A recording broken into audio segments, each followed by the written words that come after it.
Welcome to Convicted Patriot Broadcast. Today is April the 23rd of 2026. My name is Christian Russ, and today's going to be a little bit different. It's going to be a little bit of me kind of getting things off my chest. We're going to have a lot to say tonight about Israel and Iran and everything going on in between that. So if you would, just hang tight with me and let's do it.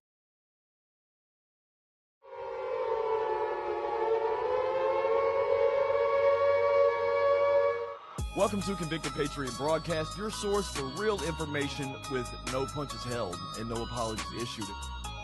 See, it's all connected. Right and left. It's an illusion. See, there's so much, this rabbit hole goes so deep that it's going to take you forever to catch up.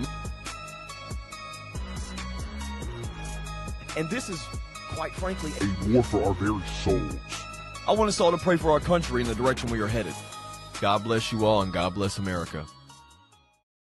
And hopefully God will indeed bless America. See, you don't have to agree with my worldview. You don't have to like the opinions that I have. And you damn sure don't have to sit here and listen to me speak. But if you do, you're going to hear the truth. I don't know everything, but I know bullshit when I see it or hear it. And I'm that guy that's going to call that shit out. See, yes, I am conservative, but I am not a Republican. I am not part of a cult, nor do I allow a group to dictate where I plant my feet.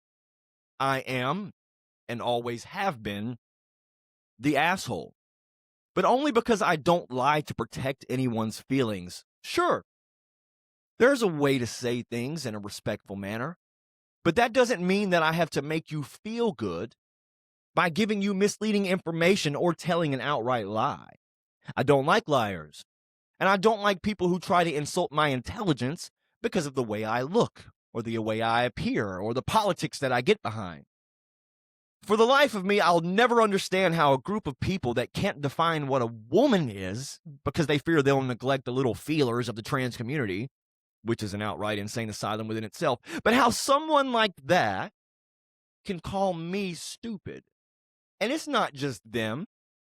It's also the people that are white-pilled and think that Donald Trump is the next Messiah and knows exactly what he's doing at every turn, playing 33D chess. None of you can call me anything because you indeed are in a cult. See, that's the problem with our culture today. Our society, as may better define it. We don't call people retarded anymore. We don't let them know when they are fucking stupid because of their feelings. Ever heard of DEI? And when you aren't going to correct bad behavior and you don't call people on their bullshit, then the same ridiculousness continues. You have suburban moms taking their pre-pubic kids to therapy because they feel like they're in the wrong body, because their mom supports it, even encourages it. You have women that absolutely hate men and are of the illusion that they don't need a man because there isn't anything a man could do that they could not. You have men that can't find a partner because all the women are batshit crazy and all the normal ones are already taken. It's even worse for Gen Z. You see, they grew up as social media babies. They're completely brainwashed. Their women are internet whores or think it's a priority to have a career before they even consider having a family. You should really check that birth rate. Consider that it takes 2.2 children per woman on average to keep a population going and see where we are at today. People, I'm going to ask you to do something. I need you, actually, to try to educate yourselves. And what I mean by that is I want you to go check into something you read or hear about, and I need you to dig and dig until you can for sure conclude whether it was true or false, before, hopefully, you post it online and claim it to be the gospel. See, this is how the disease of fuckery gets passed on from person to person, screen to screen, with facts getting more distorted with every share.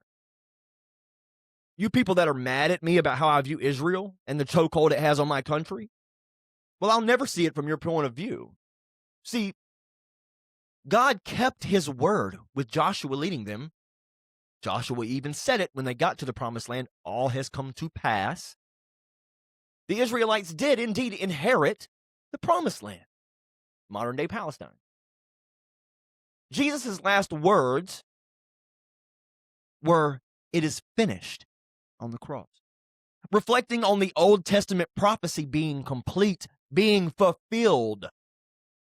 Now you're telling me that Israel should absorb all of that original land that it has since lost for various different reasons at various different times by any means, including disintegrating everything and everyone that's on that land? Yeah, no. You people, like me maybe, that voted for Trump possibly all 3 times and stand there today and still say all is well? The hell happened to you? What is wrong with you? Remember the slashing in half of energy prices, lowering the price of housing for the young generation that can't even start a family to put in a house? Well, groceries, energy, and housing and inflation are now higher than when he came into office. Of course, these are all results of this idiotic war, this war of choice, this war of aggression.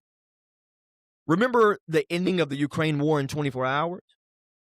Well, that's still raging. And Zelensky has even stepped over into the Middle East and allowed us to use our own weapons to help ourselves and even have that square some of his debt to us.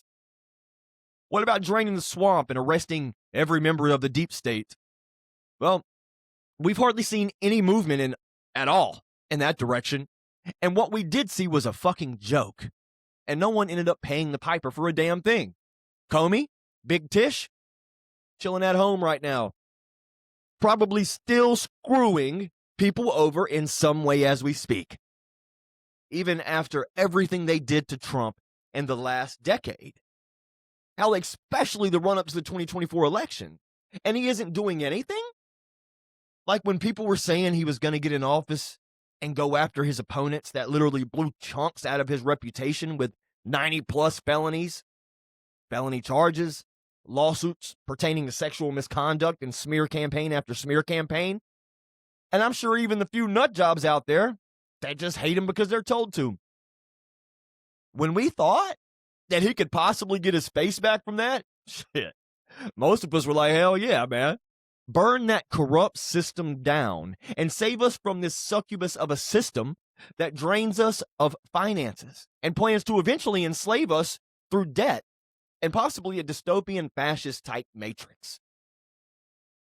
We believed he would actually come through for us. The Trump of 2015 might have been naive in the political games that go down in Washington, but his vigor and ambition to wrestle this country away from the globalist agenda was remarkable. Yet, here we are today with that same man, the one that had Obama officials lie to a FISA court to spy on his campaign for a year, now backing FISA 702 to get passed through Congress, unreformed and extended. Now, I'm sure some of you are waiting to jump out of your seat and explain to me the difference between the FISA law they used on Trump and the 702 version, which focuses on international spying for our military. I know, but see, there's a loophole. Thomas Massie actually put an amendment in to close this loophole, and of course it wasn't even heard. But they call it back-channeling the investigations, and they spin it right back on Americans. For example, let's say they want the illegal warrantless search of everything Christian Russ, and they happen to know that I have communications with, let's say, a like-minded individual in another country. What they do is, using that FISA 702, is they open an investigation on said person, claiming national security threat, and now they use him to find me, and now through his investigations, which was bogus to start with, they now have all of my information and use that to build a case on me.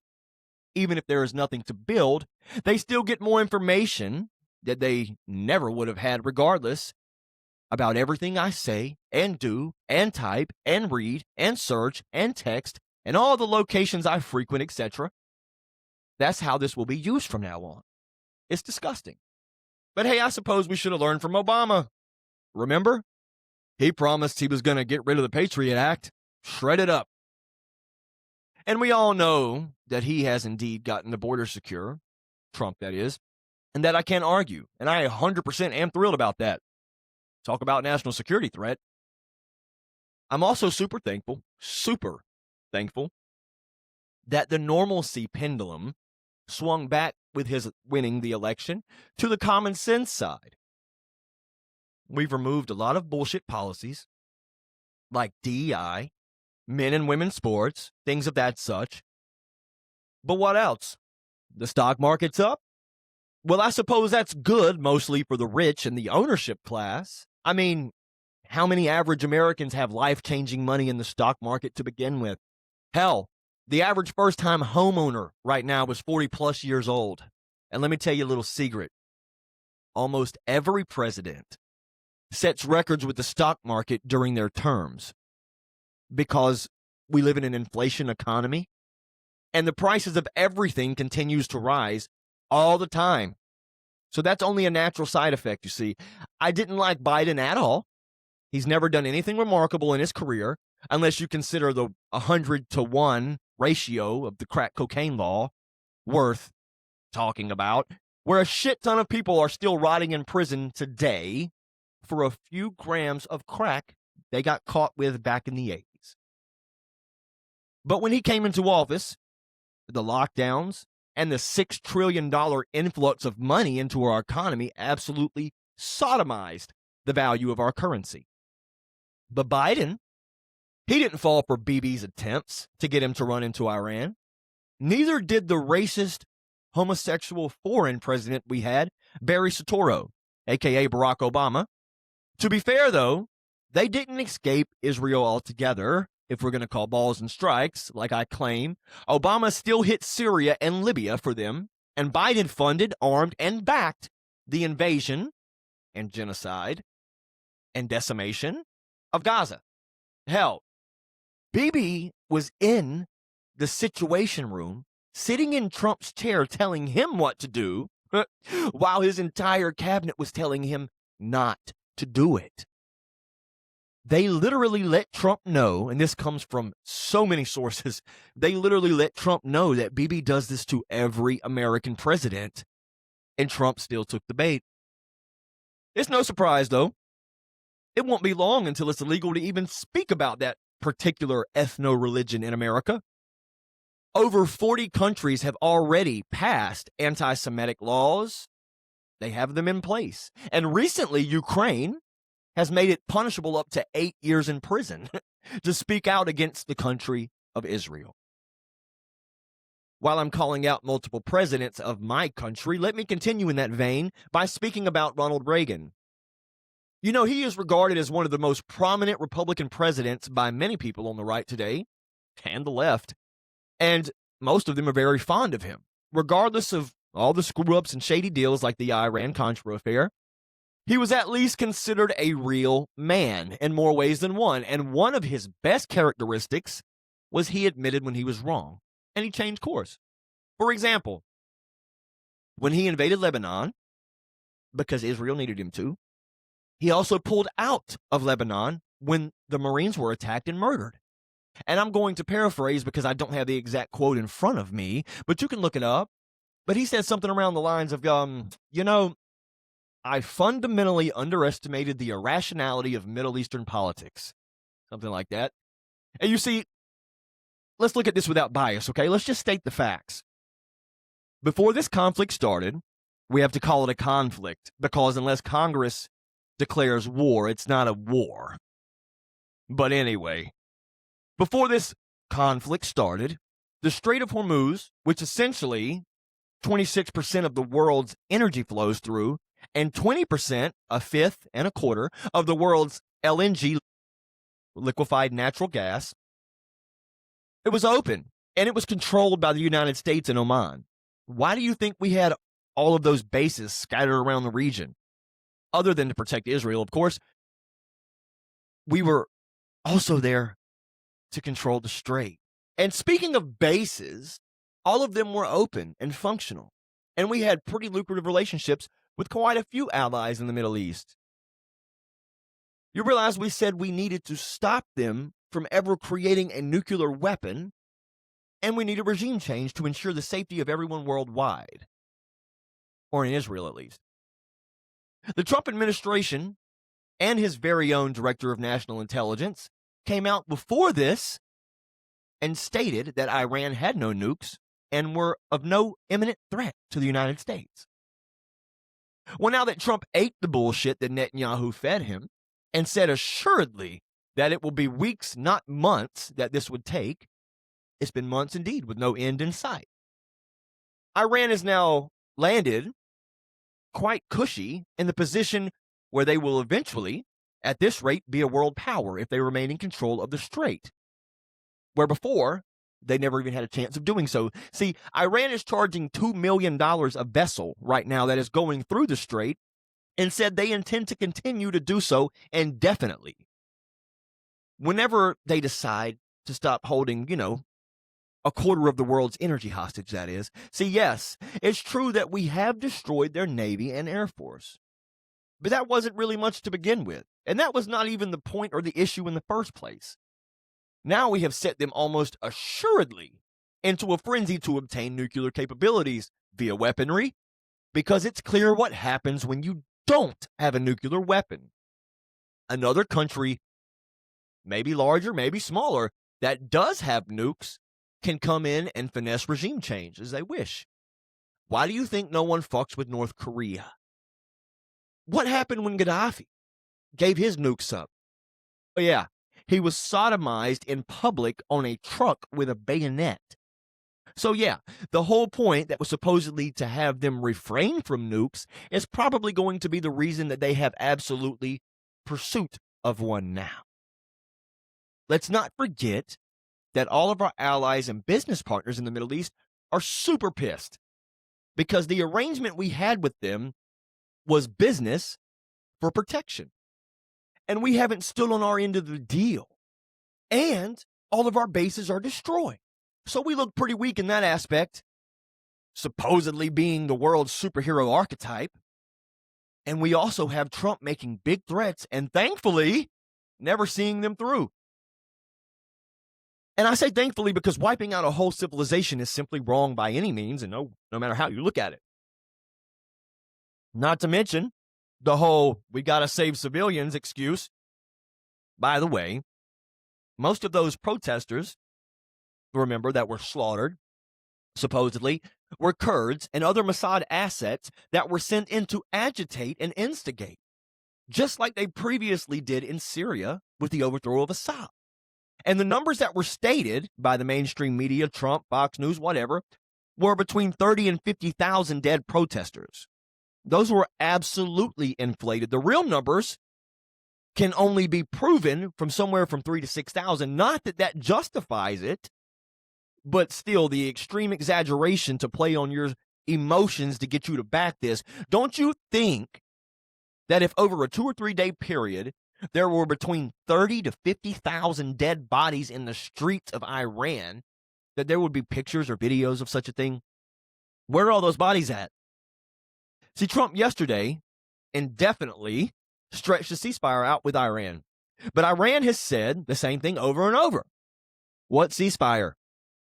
Because according to them, the 10-point plan that Trump previously agreed to had in it that Israel would stop bombing and invading Lebanon.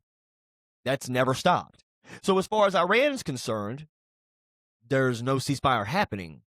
They have told the United States recently that they didn't even want to negotiate. They even refused to show up to J.D. Vance, Jared Kushner, and Witkoff at the negotiations in Islamabad, Pakistan. What was it, 2 days ago now? They won't agree to anything at all until Iranian sanctions are removed and the United States removes what's left of its presence in the Middle East. Mind you, ladies and gentlemen, that this war is costing the United States taxpayers roughly $2 billion a day to be involved in. But I'm sure you're okay with that. The United States is basically asking for pre-war conditions to be implemented to wrap this up. And honestly, when all you want is the same conditions that would have already been reality if you never invaded, I'd call that a big L.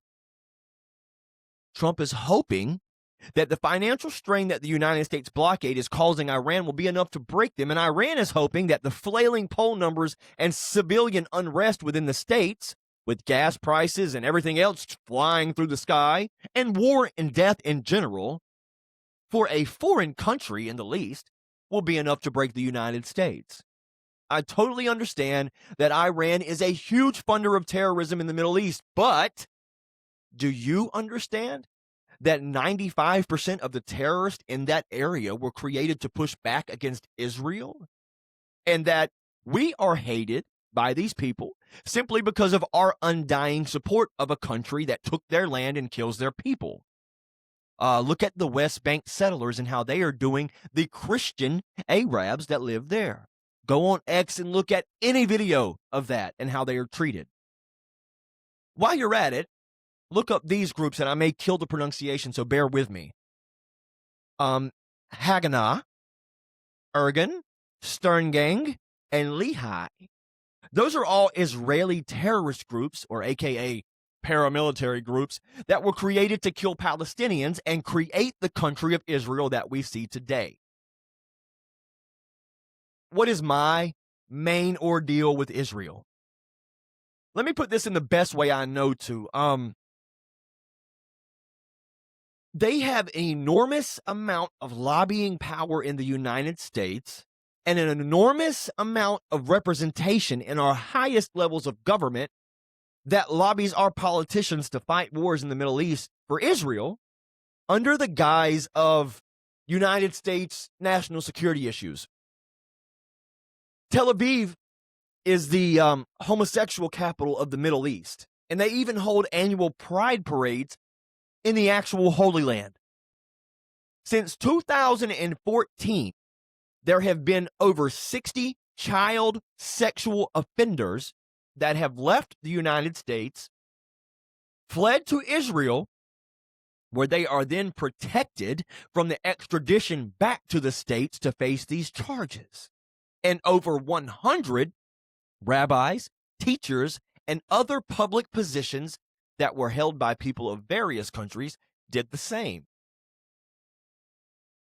Do you not remember the top cybersecurity guy for Netanyahu that was caught in a sting earlier this year trying to sleep with a mentally disabled 14-year-old girl that fled to Israel after the United States let him go from jail and got him to the airport?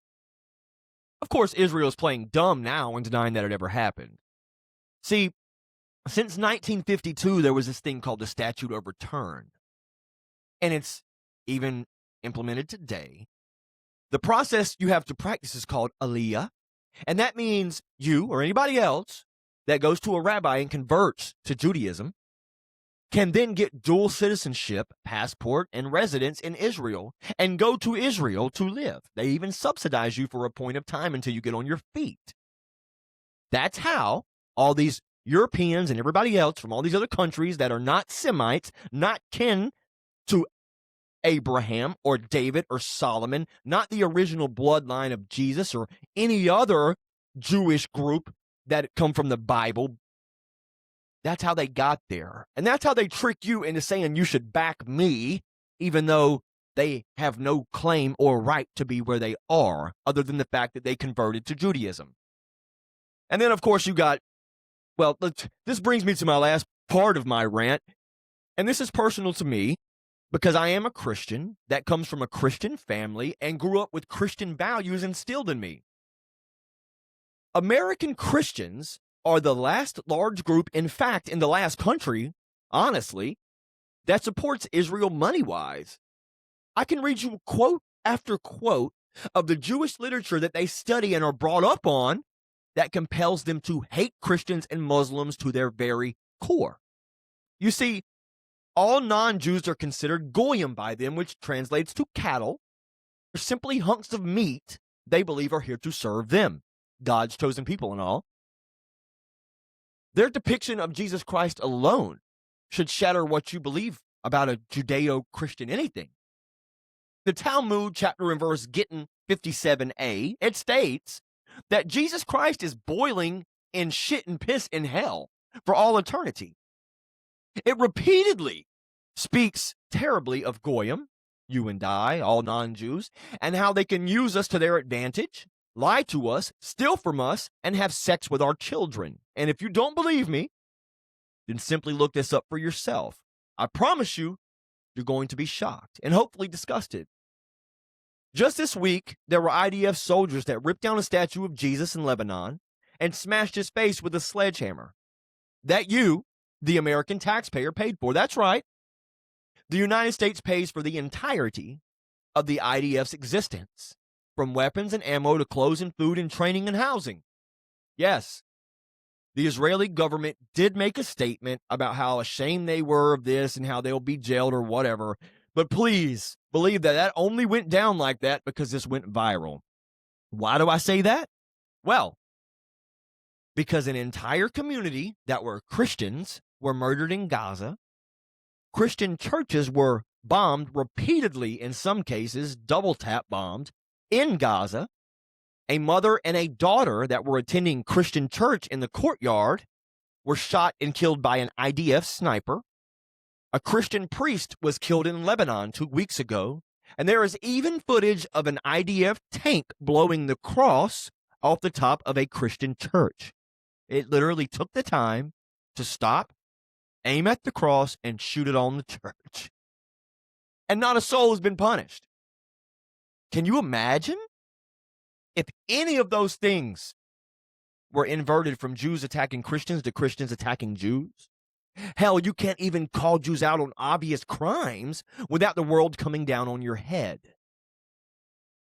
Christian symbolism and iconography is super offensive to the Jewish community in Israel. That's the same reason that in most Jewish-based schools in Israel, they don't even use the plus sign in their math because it resembles a cross. They use an inverted lowercase t instead. Once again, look it up. I'm just here to tell you the uneasy truths of the world we currently live in. I don't hate anyone. I pity quite a few, and I feel sorry for hardly any. But if we are all here to teach one another and actually listen to one another, well, then maybe we won't repeat the same mistakes as our forefathers did. History seems to constantly repeat itself, which is how I predict a lot of things that I hit on the head, because it's already happened before. I'm just reading my history. But this conflict can go a number of ways. Unfortunately, I think we're dealing with more ego than anything at this point. And of course, Trump is thinking that he can pull it off where all those before him simply said, fuck no, to Netanyahu's attempts to goad them into it. Because, Trump is smarter and thinking 5 steps ahead of the rest of the world. Or so that's what some of you think. See, I supported Trump. I fought for him and I got behind his agenda. But this isn't it. I don't care what you think. The midterms are done for the GOP at least. And 2028 is still up in the air simply because the Democrats don't have a roster to fight with. Kamala Harris is winning in 7 out of the 9 latest polls for the Democratic nominee, followed by Newsom. But one glance at California and he's dead. And that leaves what? Pete Buttigieg, and Josh Shapiro, which I won't even give you a thought on either one of them.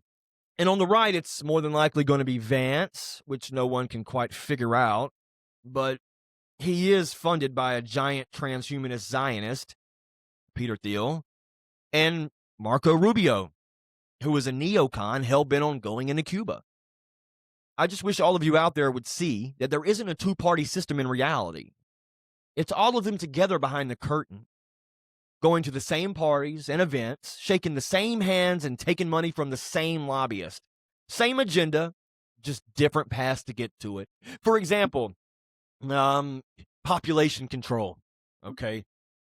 The left, well, they control the or human sacrifice, whatever you want to call it. They come at it from, abortions, dressed up as women's rights, my body, my choice. And from the right, they dress that up in war, as finding your calling to fight for your country. It's all one and the same, people. Please wake up. Be awake, not woke. Thank you for tuning in and listening to me rant. I hope you guys have a wonderful weekend. God bless you all, and God bless America.